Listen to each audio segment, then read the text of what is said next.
रूपं तदा मह्यं ददाति स्वपदान्तिकं वन्देऽहं श्रीगुरु श्रीयुतपदकमलं श्रीगुरून् वैष्णवांश्च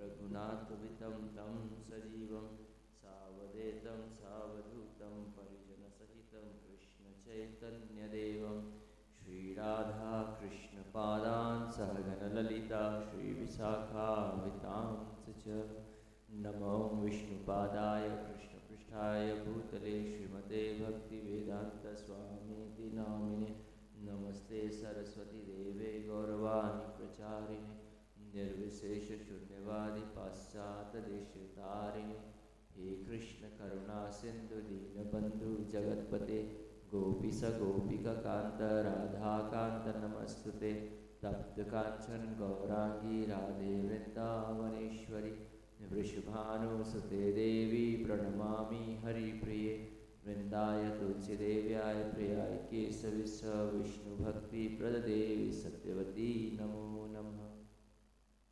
वंशाकल्पतरुभयश्च कृपासिन्धुभ्येव च पतितनाम पावनेभ्यो वैष्णवेभ्यो नमो नमः। जय श्री कृष्ण चैतन्य प्रभु नित्यानंद श्री अद्वैत गदाधर श्रीवासादि गौरभक्तवृंद हरे कृष्ण कृष्ण कृष्ण हरे हरे हरे राम राम राम हरे हरे। ओम नमो भगवते वासुदेवाय। ओम नमो भगवते वासुदेवाय। ओम नमो भगवते वासुदेवाय। नारायणं नमस्कृत्यं नरं चैव नरोत्तमं देवीं सरस्वतीं व्यासं ततो जयमुदीरयेत्। नष्टप्रायेषु भद्रेषु नित्यं भागवत सेवया भगवती उत्तम श्लोके भक्तिर्भवति नैष्ठिकी। मुखं करोतु वाचालं पङ्गुं लङ्घयते गिरिं यत्कृपातमहं वन्दे श्रीगुरुं दीनतारिणम्। श्रीमद्भागवतम स्कंद 1 अध्याय 19 श्लोक नंबर 17। इति स्म राजाद्यावयत् वसाय युक्तः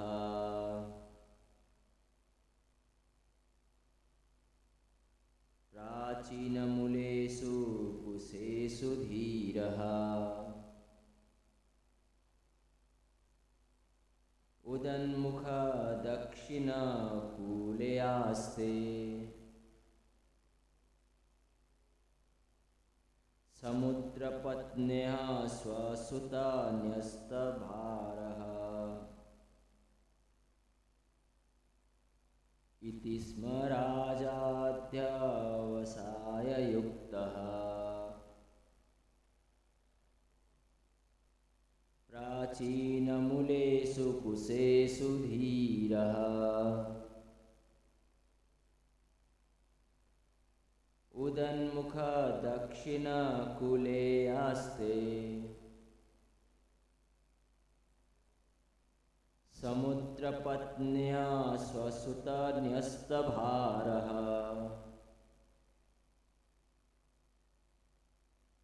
इति स्म राजाध्यवासय युक्तः प्राचीनमूलेषु कुशेषु धीरः उदन्मुख दक्षिणकूले आस्ते समुद्रपत्न्या स्वसुता न्यस्तभारः।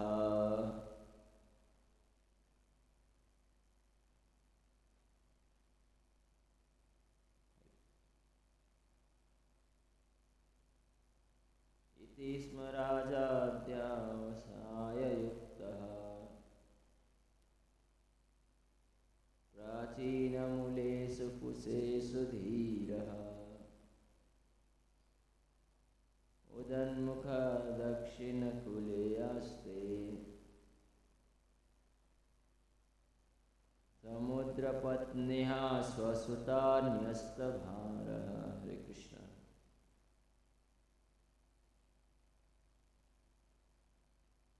पूर्ण आत्मसंयम से महाराज परीक्षित पूर्वाभिमुख जड़ों वाले कुशों के बने हुए गंगा के दक्षिण तट पर रखे आसन पर बैठ गए और उन्होंने अपना मुख उत्तर की ओर कर लिया।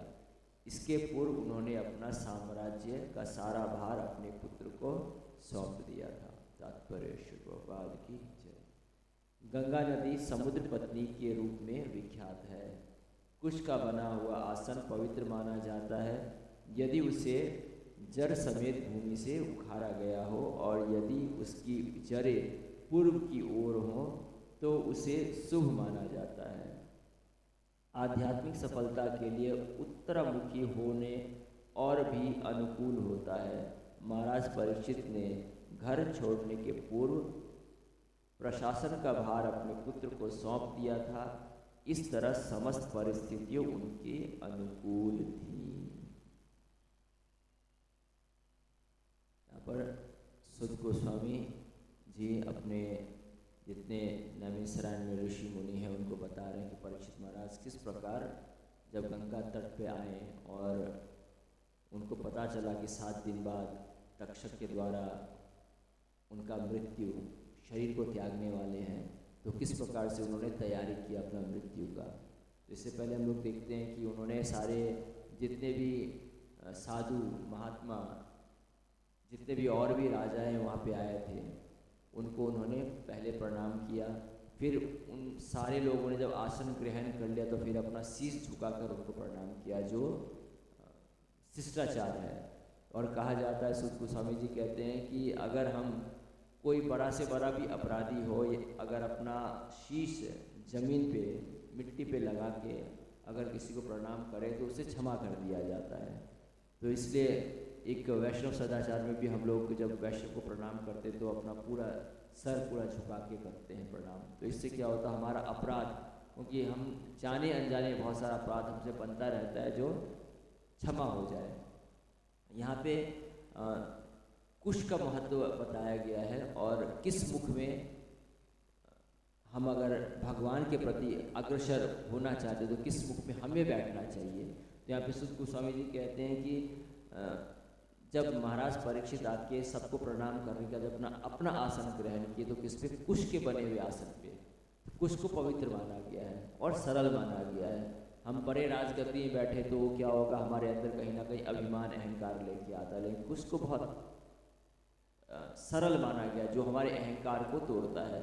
तो कुश के आसन में बैठे हैं और कुश का जो मुख है वो किस तरफ है, पूर्व, मतलब जिस तरह से सूर्य उदय होता है ईस्ट के तरफ, पूर्व जो कुश है उसका जड़, उसके जड़े किधर है, पूर्व के तरह है। और कुश के आसन पे महाराज परीक्षित विराजमान होते हैं। प्रभुपाद जी कहते हैं अगर कुश का आसन अगर जड़ के समेत अगर उसको उखाड़ा जाए जमीन से तो उसको बहुत ही पवित्र माना जाता है। तो हम लोग भी जब कुश का आसन में बैठते हैं तो उसका जड़ भी होना चाहिए। जड़ के समेत अगर वो कुश का आसन हो तो वो आसन बहुत ही पवित्र है। और उस आसन जो जड़ है उसका मुख किस तरफ है, पूरब की तरफ है। और महाराज परीक्षित दक्षिण तट पे बैठे हैं, गंगा जी के दक्षिण तट पे बैठे हैं और उनका मुख किस तरफ है, उत्तर की तरफ है महाराज का मुख। तो यहाँ प्रभुपाद जी कहते हैं अगर हम कुश के आसन में बैठे और कुश का आसन का जो जड़ है अगर वो पूर्व की तरफ हो और जो व्यक्ति वहाँ पे भगवान के तरफ आगे अग्रसर होना चाहते हैं उसका मुख किस तरफ होना चाहिए, उत्तर के तरफ। इसलिए बहुत बार हम लोग जब शाम के टाइम में भक्तों गायत्री करते हैं तो उत्तर के तरफ है ना, शाम उत्तर, मतलब उत्तर को बहुत ही पवित्र माना गया अगर हम लोग भगवान के तरफ अगर आगे बढ़ना चाहते हैं। और गंगा नदी के बारे में भी यहाँ पे प्रभुपाद जी कहते हैं कि गंगा नदी को बताया गया कि गंगा नदी को समुद्र की पत्नी कहा गया है। तो वहाँ पे भी आके वो विराजमान होते हैं गंगा नदी के पास। तो गंगा माता भी पवित्र है। तो देखिए सब कुछ बोलते हैं, प्रभुपाद जी कहते हैं सारा कुछ महाराज परीक्षित के अनुकूल है। यहाँ तक कि जब वो ऐसा नहीं है कि पता चला 7 दिन बाद मृत्यु होने वाला तो निकल गए, क्योंकि एक क्षत्रिय का धर्म होता है कि अपने राज्य का भी रक्षा करे। भगवत गीता में भगवान कहते हैं कि कोई व्यक्ति का जो धर्म है उस धर्म को त्याग कर अगर किसी और के धर्म का भी अगर वो आचरण करता है तो वो कितना भी अच्छा आचरण कर ले तो उसको भी पुण्य नहीं माना जाता है। मान लीजिए एक क्षत्रिय है, वो बोलेगा युद्ध करना पड़ता है, युद्ध में बहुत व्यक्ति का हत्या करना पड़ता है, तो मैं ब्राह्मण बन जाता हूँ। तो प्रभुपाद जी कहते हैं कि ब्राह्मण को ही बहुत बार ऐसे यज्ञ करवाना पड़ता है जहाँ पे पशु बलि होता है। तो आपको अपराध अगर आपके भाग्य में अपराध हो तो अपराध करना पड़ सकता है आपको। तो ऐसा नहीं कि आप अपराध से बच जाएंगे। तो क्षत्रिय को क्षत्रिय धर्म का ही पालन करते हुए अपना जो कर्तव्य, इस प्रकार अर्जुन क्षत्रिय धर्म का पालन कर रहा है, लेकिन किसके लिए? भगवान कृष्ण के आदेश से कर रहा है, धर्म का स्थापना के लिए युद्ध कर रहे हैं। उसी प्रकार बोलते हम किसी दूसरे के जो शूद्र है वो भी अपना, मान लीजिए उसका, प्रभुपाद जी कहते हैं अगर वो अपना मालिक, उसका मालिक अगर मान लीजिए भक्त नहीं है, उसका मालिक कुछ ऐसा भी कार्य कर रहा था जो भक्ति के अनुकूल नहीं, लेकिन उस समय उसको अपना कार्य करना पड़ता है, लेकिन उसका चिंतन हमेशा भगवान की तरफ होना चाहिए, तो वो कार्य भी उसको भगवत भक्ति प्रदान करेगा।